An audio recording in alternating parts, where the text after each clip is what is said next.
be ka pika suka wa chat ere si lo ko ingari o eba mlamala ya inga mkula fongo musika ko anga be ele whaatanga ina lo tu ina tō tupe whaato sinai, lo pālota whaalua e whaongai le suapo se isi, lo tau whaamatau se tangata pālota, po le whaato sina fo i tangata e leanga vai nei e pālota. O whainga whaala tua, whainga whaasoli tu la fono, e whale pui pui ei oe pe a mōlia. So se sia ka ria whako singa whaala ku, e mō ria kula fongo. O le whaamalia ina o tūmaanga i whanua wha Samoa, e le o se alofanga pe a whai o le whaanamnauta inga maleanganga o le tuinato se tupe, mea aipo o se mea inu, ina ia whaato sina i le tangata pālota, ina ia pālota mo se sūtau wā. Wani to ina. Ke le pāloka lo sui, ke le koe fesu. O whainga whaalatu o se soli ngā tūla whono, ma e ono mōria i le sūtau wā ma le tangata pālota. Alo whailo atu nuu, manatu ilo numanai, whaataa ua lau pālota.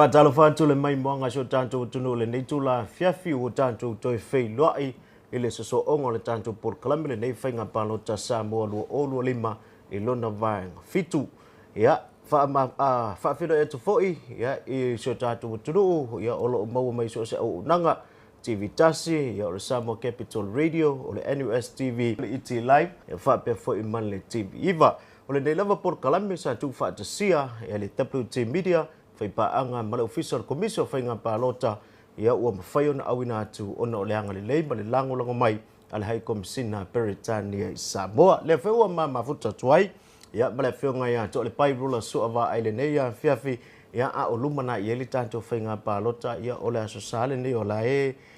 tali mai le atu o tanto por kalami. Wa nisi o vai ngai to e longo longo po ia ia le pa ia mala malo so tanto tunu a o lumana yeli tato fai ngā whiriwhiringa whatalo whatu to le paile nei fiafi mbalo soi fo manuia. Ia, soi fo manuia se unga fo ile nei vaenga o le fiafi. Ia, e whatalo whatu fo ile malo so tato o tunu. Ia, mei se o lo whapea o na vaenga e unga le tunu. Ia, whapea fo i mā tunu i whafolo whapea na maua mai i le tato por kalame. Malo lava le soi fua.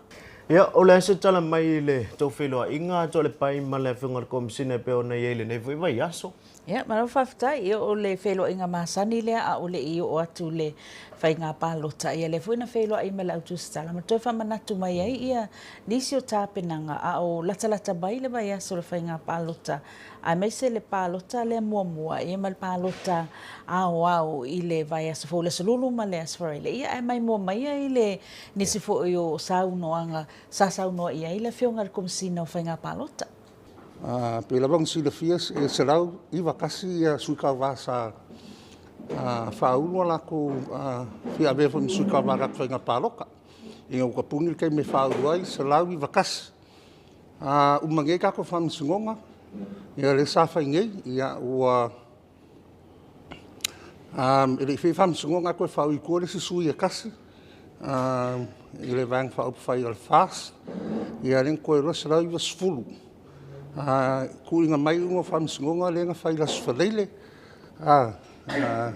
Le ua whaleo ngai suikau vai lua o whaleaka. Ngumela lua, e le upo umerkako ngumela se lau valu. Se lau vasu valu. Whakase la mo le se whai ngā paloka ale kumalo whaleaka le lua. O ngā kasi sui kau vale iai ke mingei. Ia, le ala ngunga le se paloka le upa urka ko ngumela se lau balu fiku o le ngumela nga o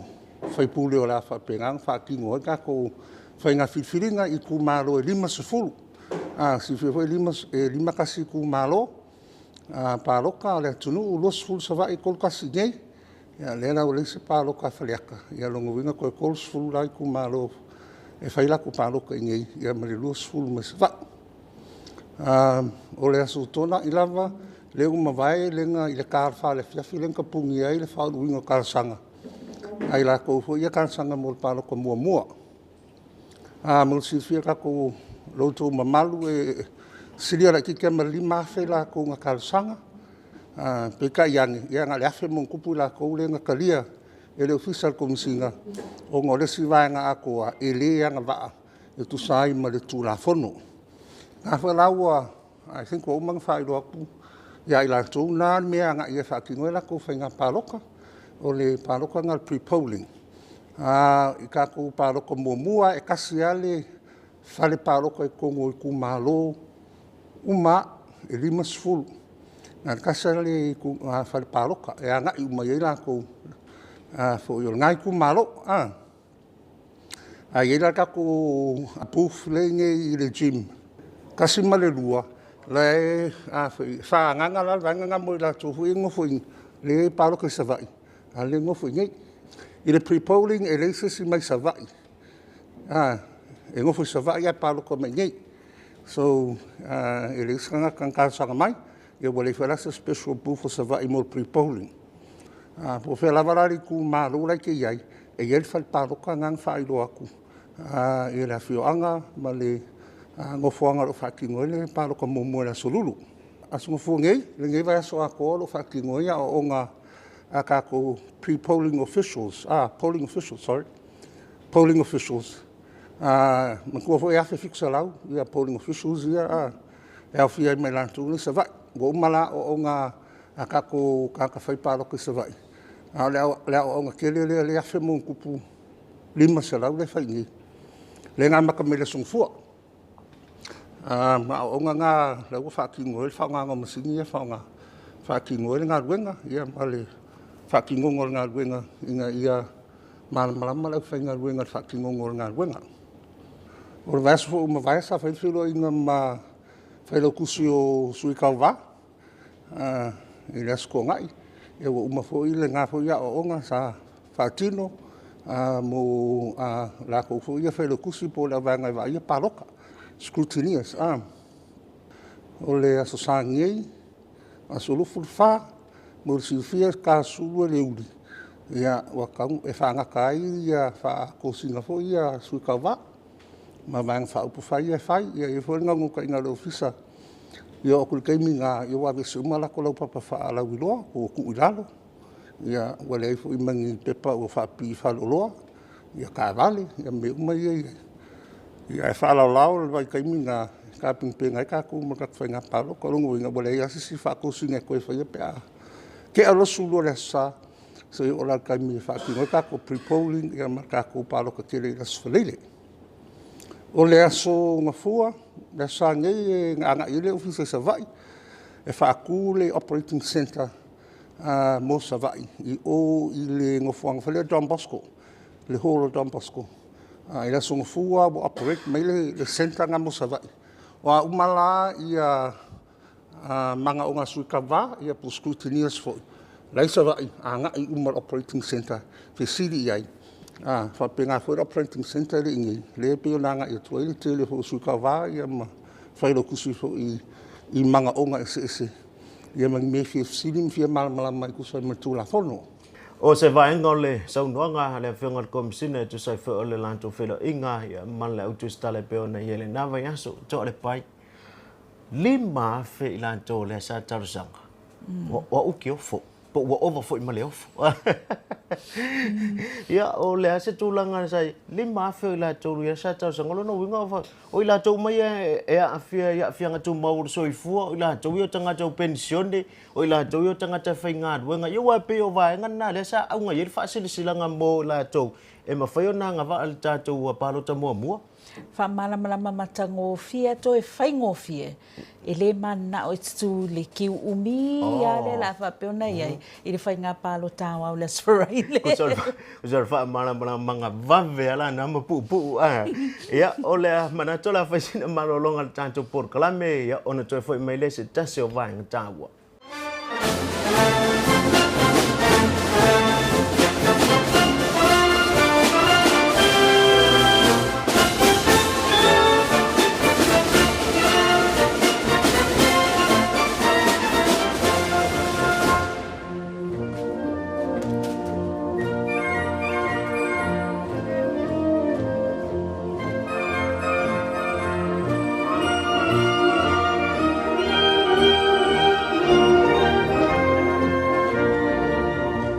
Ele te foi mo le tanto por kalamele nei a fiafia se tasi leo vai nga tawe alo foi ona toi fa manatu mo le sila fia so tatu tunu e mai se lava ya ilan to o le ta pena le tanto palota mo mo ilan solulu o fale palota ia mo tatu tu malo ta tasi o leo le ama to lo lo ina atu ya ile nei foi a fiafia le tu malo vai mo tasi o le kanto li ko le tongo o le tu malo vai mo lua o le fakasa mo taa o le tu malo vai mo tolu metro tisa tanu nga manono le tumalo vai monga fa o le STA lalo vaia fale anta tasi o le FKSA na fua fale anta tolu o le FKSA vai teleuta fale anta fa FKSA to amua sanga ngatasi katoliko fale ula sanga ngalua FKSA fenga sanga ngatolu FKSA le awaa sanga ngafa o le FKSA lo tsoa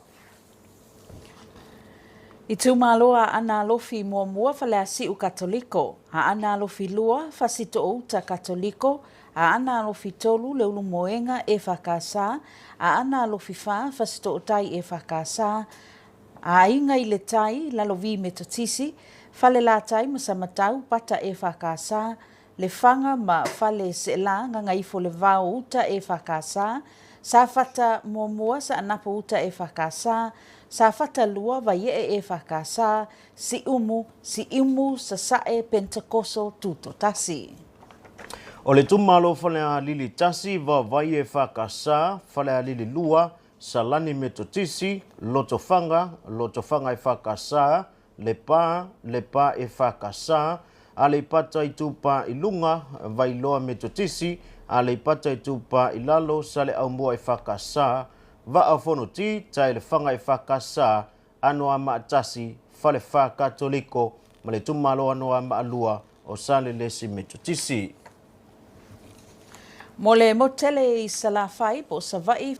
whaasale le anga mua sa pulu metutisi ma le Jim 1 i tuanai mato. Whaasale le anga lua iwa e whakasa Jim 1 tuanai mato. Whaasale le anga tolu sa papali e whakasa Jim 1 tuanai mato. Whaasale le anga wha sa ai e whakasa Jim 1 tuanai mato. Whaasale le anga lima o asanga e whakasa Jim 1 tuanai mato. Nganga e maunga mua sa malai ulu e whakasa Jim 1 tuanai mato. Nganga e maunga lua whanga malo e whakasa Jim 1 tuanai mato. Nganga i fo maunga mua sa fotu katoliko Jim 1 tuanai mato. Nganga i fo maunga lua le whangoali i katoliko Jim 1 tuanai mato. Nganga i fo maunga tolu le tui e whakasa Jim 1 tuanai mato. I tu malo vai singano tasi a wala e whakasa mo le Jim 2 tuanai mato. O le tu malo vai singano lua sa taua e whakasa mo le Jim lua tuanai mato. Whale a lupo uta katoliko mo le Jim 2 tuanai mato. Ala taua se sifo ne ia futa metotisi ma matangi le lei ma le Jim 2 tuanai mato. Sa le ngatasi sa matai tai e whakasa mo le Jim 2 tuanai mato. Sa le ngalua sa ngone metotisi mo le Jim 2 tuanai mato. Palau li tasi sa lai lua e whakasa mo le Jim 2 tuanai mato. Palau li lua ngā uta vai e whakasa mo le Jim 2 tuanai mato. Sa tupa i tea o vai ngā metotisi mo le Jim 2 tuanai mato. Ma le tumalo palau li tolu vai to muli e whakasa ma le Jim 2 tuanai mato. O tātou whanle pālota o male nai pe o na mātou lau wina le nei a fiafi ia na o le tātou moto lava i sala whai. Ia o lea ia tātou potu pālota i nei tuanai mato i lato fo ia o le i nei. Ia fo e pālota mo le motele i sala whai. Ia tau le malangala i sala whai. Ia e mwhai lava ia o na whai i tuanai mato lau pālota na o oi lea sa e ave ia lau resi tala. Ia awala fo ia le tātou pālota mua tō le pai. Ia wa tūlanga nā lo ia lima whentalo sanga e na o le toa awhi la tō watalia. Ia, ia mana tō fo ia le tātou taimi, ia o le tāo le iwa le tai au, i le tāo le whā i le awhiawhi. Ia o le mai moanga fo ia la tunu. E tusa ape le inisi e anga ia tu, ia whai ala tō pālota i tū malo, po whale pālota pe o na tātā ua. E iai lava le au whai ngā duenga. Ia tātou whale pālota le se ilona ngā lava ia e mānawa i le taimi pe o na tuina mai. O le tāo le whai le awhiawhi, ia ai tāua tele, ia mo i lanto le sa tāu sanga mo le pālota mua. Ia whao ngā loa le awanoa. ia awai le tātou pāno ta mua ia i le asolulu o le awhaila sina tātou malo nga se iko le sila. Ia ona toi whaawai le tātou porkalami wha mai a tātou tu malo ma tātou sui tau wā whaonio le peona ia le moteli salafai.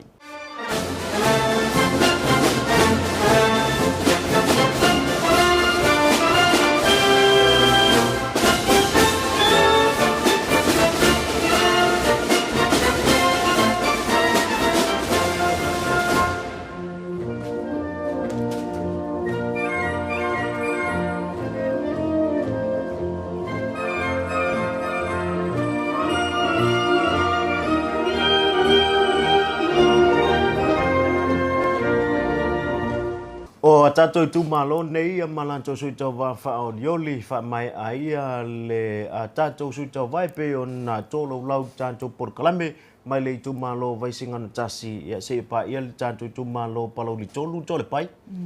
Rau whaafitai vaisingano mua a mitua nai malolo tau tofi Roma o le fast masoe wa ai ma te mini se yuli tau lafo independent ma niuava eti la malolo le SUP.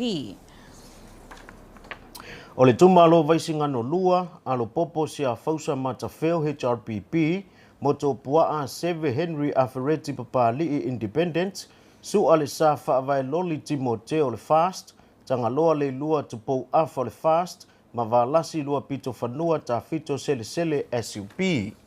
Fale a lupo a e au tima lea vai se ta HRPP, se ufata e te wati sulutolu o le fast, tui maseve, poto, fendi, se montafa fiu o le fast. I tu malo ala tau e se sifo, ali i male manu moti alofa tu au HRPP, ma taitu ave la faitele valo anga ta atiti yona o le fast. Sa lenga mua, fale sii, aisa au tanga vaya independent, selu, le toa reupena selu HRPP, telefono David Hunter o le fast. O le tumalo sa lenga lua, le lua sa ngato ka rene o le fast, ma e whamui nā wan lesi fa le fast si o le HRPP, ma olo fonoti fiti a fōwa ai o le SUP. Palauli mua, fuli pisa mulipola HRPP, le alofi le ulua ia lii, lo lopo a ngā lii ngafo independent, mulipola ana rosa ale molio o fast, tubai a vala fa savainaya independent. O le tumalo palauli lua, whaola tane fiu tuala i o na pao le independent, whaasua i au nai foua sa lu asiata sele sele tanielu HRPP, fiu whaola tane Bonifacio Vasa independent, leota laki la mustele sio le fast, tia fale upolu te vita independent, matusiata fia fiu hei Dempsey kalapu o le SUP. Sa te paitea, asiata tua sivi setu fast, asiata tavui tafu salevao fast, lautafi fio se lafi Purcell HRPP.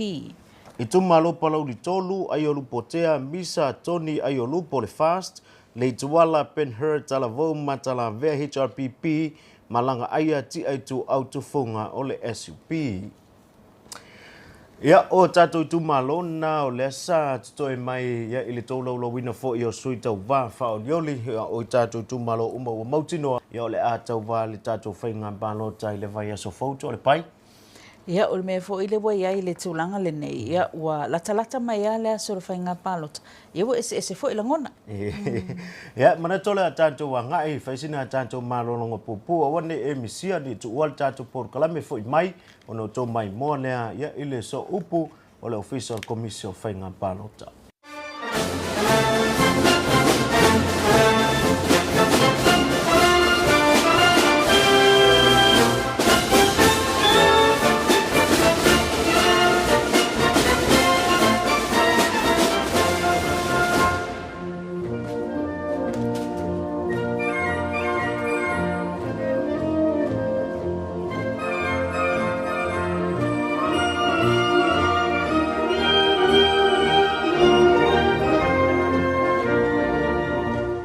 Ele tatalima le tātou porkalame le neia whiawhia le ua mawhata se fo i man le so upo le tātou Official Commission whainga pālota na whianga se mutafa malolo lima vai pule ia i tūlanga fo e peo na ia le tātou porkalame masani ia o whainga palota Samoa lua o lua lima whaatalo whatu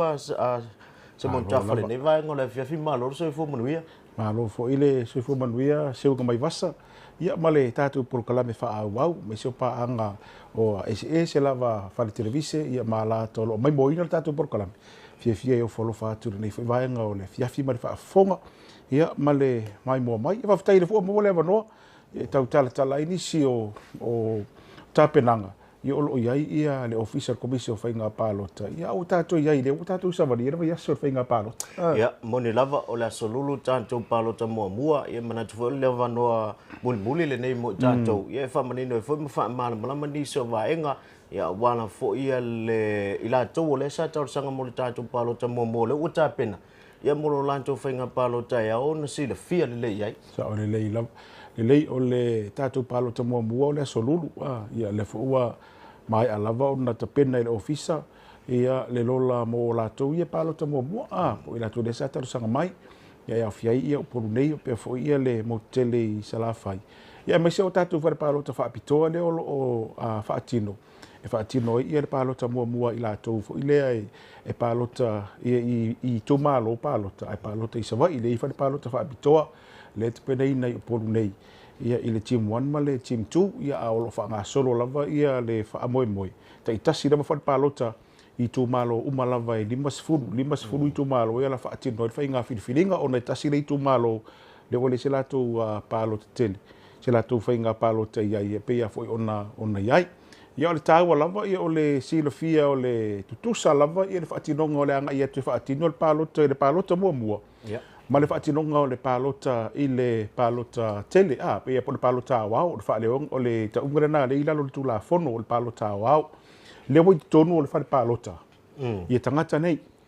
le wai ai malo le malo mo iai whailau tusi a sui tau wā ma le au whainga luenga loa le e whaatinoina ia le palota i LPC o ia lea i whea ngai ma le so inga o le lola ia o le IT ngā fo ile le su ea ia le tangata i lunga o tablets fo ile pei ona iai ia o le AEO o ia lea e va ia le whare palota la taulanga le wai tonu o le whare palota ia ona fai mailo le tangata le te ia pe vai whare palota le AEO ia tala tatu whare palota malo fai loa mai ia ua tala loa ia tatu palota ngai atu lo tonu ngal venga fo ila le suile va ia whare palota ona ia le sau e tala le pusa palota o le ia ngai atu ia le mamalo le tonu e whaatino le palota e na te tala mo le pusa ona faali le faali fai lau tusi sui tau va me kau ampe ko lima ko ongo sui kau va le ko umai ia sui nga o sui tau va e tilo e lo ia ni pepa palota i tonu po ala va ni si empty le pusa ia le futa to fa ina pusa ia fa le wai le temili nei ia e lo atu lava le ni pepa o tonu ia e alu lava ia ma sandi le na te tala le pusa faali mai ia i komiti ia fai lau tusi sui tau va ia ona ioia te foi leo foi lau tusi sa o lei wa tau na whaanga solo nga luenga i ona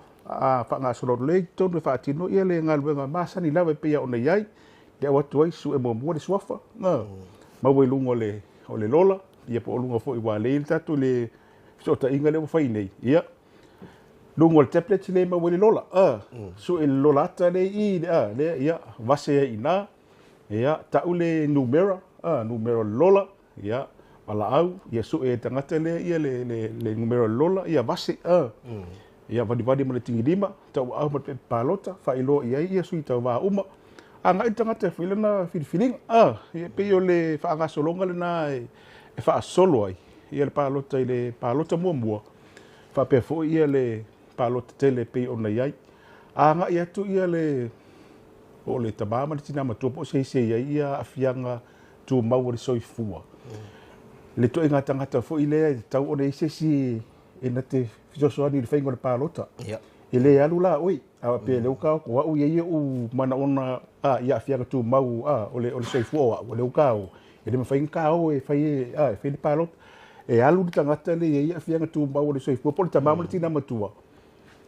mali tangata le va ia le palota le o la wana e mori mawina ia le whaingo le palota le ale tangata ai whai lava le tangata lea ia lana palota ia Wa ia vaenga e fai ai lau palota e wale sa masangia ka ko la ku kong. E ini se vaenga wa suia nel tanto ofisa. o le taimi lava le nei ia o le tūlanga lava ia o lo whaangai na le tūlafono o le whaasao o le tika e se mai e kisi le sai ai i whaasolongo i tausanga o mawai ia ai e pe e le mawhai lawa na ave se ma fau tūlo o tātou tangata le e kisi le pe ai le pe akalangoa lava e kalangoa lava le e kisi e le kai akalangoa i se whaasao o vaenga ia le au ngā e tau whaafonga le atu nuu ma e tapena atu e whailau feeling e talia le whaasao i tu tonu o le pusa. Mai tau awa apea e to tolu ia sui tau vao le i tu malo. Le ua tu o lata wata e to whala tu ma le pusa. Whaasolo e whaasolonga leo o le A, E, I, O, U, A, e o la vai le vi. Ia wa pera o sui tau vai amata le alo na ingoa, mua i lunga, so o tu awa so pena. Tu tonu o le pusa. Le Yesu wafa iei mata. Ia ma pusa le whai le whaasao. Ia ai o mei u whaonga le temini nei. E tau lia le whaasao. A latu mai foi le pepe palota il o faasao a la fai ekis il tangata la bala ita sia tangata la fai ekis taulia foi le tongi tongi foi le ngali tika le tongi a foi le se fai lo piota la taulia ia vaenga ia tolu e tau le palota o nga i tu tonu le pusare wa ia le pusa mata mai pusa ia fai le u faasao ia vaenga na le ua tiro ia le ofisa ile temile nei male feita wido le palota ya nga ia o vaenga na e pia ona ia la la mala mai fai la tu se sui tau va le sa fa mala mai ia la fu mala mai au fai palota vai ile temi buri le feita wi le pe palota ia fa ali fo ile ia ala wai lo le palota ya nga le palota le fa nga ina pe o tu la ngana Ma ro fa tai ia lango le ua tele la foi ni se o le tatu o tunu o te pisa. E taulia male tongi fafo le pusa. E whea na o e leo sau nuanga na vai. tongi fafo le pusa le oi fa se que lo fa me tongi fafo le pusa ma fa ya po ora la po e pelo e kis e fafo le pusa vole la fai ko ya o le tu langa la na e ilo le leila ilo le tangata le vai fa palota ma fai lo tu sia suita va ona va pe fai fafo ya fai pel tolu de va te inga va pe ro kala kusi va foi ka ngakre pi ko elalo longo wingo la sfa ka o ye ola ya e un nga la ngere fa pe o kusi i pe kusi po se le kusi ko e ka for pusa o le suafa marengo ma le aka le ya po fe ala a vai ngana ilo le malilie nga fai fa tasi le fa le tangate le vai fa palot fa ile tu se suita va ia le tu langa na pe ya ona ye au tu tonu wai o le pusa le tala no atu wai tau ba ona tau bo le von ka ko fai paroka ile ka un ko pule nga me o le watu ia pe ke alwa osi pe tiku kong ai vase a kong ma vase ma ia pusa to ia fa le nga ina o le te talo mai mau palota mai mau tau tinga la le ai so leo e langon nei iu po fai le atu no pe e fai na tu langa fo le fa le nga e tupu ai le fa le nga ino palota ile temi ma le aso le palota e sauna e la e ina se ofu ia se ingo se vai ka fai po luma po tua o le pito i tua le ofu po se ofu o la ia le ata o tangata tau va ia ele ngata ila ia ai o mea i o pulo o fa amalu o ele fa pe fa sa ai sa di era tu se fa amalu o la tu si i lu fa amalu ele ngo se vai ka fai ia po le ngo le stanga po le ala va singa sai vo le ka mo pe se loki vo le sa fa o nga na tangata fa ila na fa ala wilo na pau tangata lo ia le ai ale suita wa o na fa ila tusi o na fa ila tusi lang fa ila na watu le lisi i o so fa umo fa ila tusi sa fa tau to fo wa fa tau to fa ila tusi ona ia ile ola tu paula yo tangata fu le alo ia ale suita wa ele ko in komiki fafu nga ko ko mo fa le ia fa ila tusi to o fa ila tusi e ko yo mai uma la vai i to dai matu ile fa tanga lo ia le wingo le tala ele ko ingi komiki fafu ale suita va pa wa io su va io suita va o na foi le tu si tonu de fa palot o na foi le tu si foi nai o te mi foi tanga lo ia pe ia ona ia e ala na fa sal na tu lang into komiti fafu la foi le o mo te mi fa ala wilo le sa so ni tanga tande fa ala wilo ale suita va ai lang o lo ngo foi fafu e ke ngofo me ko fa la ver ka ka la ala felang filinga ai vai ko kumo ke wa mika ko o le nga o la ke o piki foi la ko avale avi o le vale sa mai e ke ko ngofo me ko ma ko foi le ko usuir ka ka le ko nga pa lo ka mai ma le mele le mele na le sa pau ka lo ir sui tau va o na foi la tus ni ku yin ko miki fa fo mai ke mi a ko pa lo ka ye o la vele umot parot ia mana tole ava no muli lea se mun trafa ia ele ofisa fo ia ngata fo lea ia ole afengar komsina ia ta pena ia le tatu tunu mola na fainga fitfiling mai le komisina lango ma le officer komisio fainga palo to le matu talo mai mana tua de officer komisio fainga palo te tu talo sangari ni va yaso awalo fai le ngalu ngolo fa tino nei ina ia maua se tatu fainga malo mau ni ta i le tatu tunu ta ia sa bo ri sili mata usanga ia pat fa alo okay fa tai se mun trafa mole avanole ne fe va ngole fiafi wana fo ia le tanto por kalame pe ona masani ia le fo ua e so no fai ma sui fo ia le fonga ia ole fonga komsina fa pe fo ia le official commission fainga palo ta mole tanto fainga palo ta vai so asa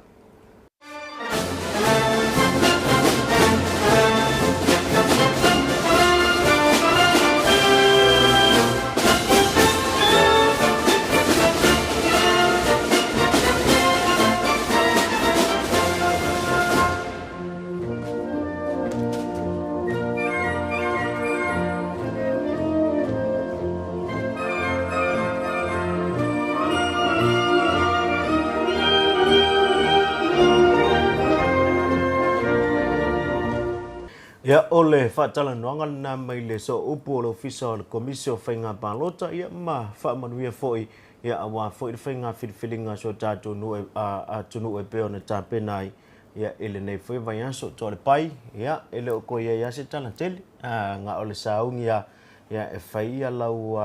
fainga filinga me se lava ia ila to ia le mo ile solu ia ole tulanga fulna walo ia foi mo matota penanga ia le TV tas ia pe lava la unanga masani tausanga umala vai fati noi fai nga palota ola fa penanga ia tutual mato of news ia la fa pena fai mai ia leva ainga maleva ainga i le fai nga palota i le itu malo male itu malo te tal tonu langa o tato por kalame mulmuli le ia na mai ai foi la ia le wala tele fai nga palota pa wala fa manatu ia matu lalo le tato por kalame mana tua sa wi po vai po sa tau fango vai e me se lava tina mata mama tua tau mafa le sa ti i le taiao ona ia nga i le fai lau fai nga palota e umilaso ma mana tua e le ini fai nga tufa nga meta mafa po oni vai e fai e sui tau vai le aso le wa fasa a o lau lava tapenanga o ia e te tua i lava o ia i le taimi o le fa tali te anga e fa tino lo palota ole si ui male tau runga le na tanto por kalambele ne vai ngole fiafi fafta ya to le official commission fainga palota ya nga to foi lea ya ole fafta le komsina Britania fa tu pein na le tanto por kalambele manatua mai boy o nanga ya ale TV tasi ole TV Iva ole NUS TV ole ET Live male WT Media ole a wina tu sa o tuai tanto fainga palota ile solulu male safari le nei mai a mātou uma, mātou te momoli atua, ia mātou whamanuianga, ia manuia lau whai ngā whiriwhilinga Samoa, soifua. Ora ke tala pai. Ia fa o mal mo ko paro ko. O Hulu jau kama. Au kama ye. ale. O se lifi. Ayo, cheki. Ia, o ai la suinga ke lo palo kai. Si ko inga. Inga me ma sei ya we should. Eu fui a oi. E kan ka vale mo fuar passe se. O lou whalawlawe atu i tangata pālota, a oanga i atu i le whale pālota, e whasalai nei oi i lalo le tula whonu. Tero, kapula ma we ngani maksawat vadi, e foi laka mo fat paroka. E marisi me ro mo fa atele ro viso ya fat paroka. Da kai lava. Manatu i lo atu, whata ua lau pālota.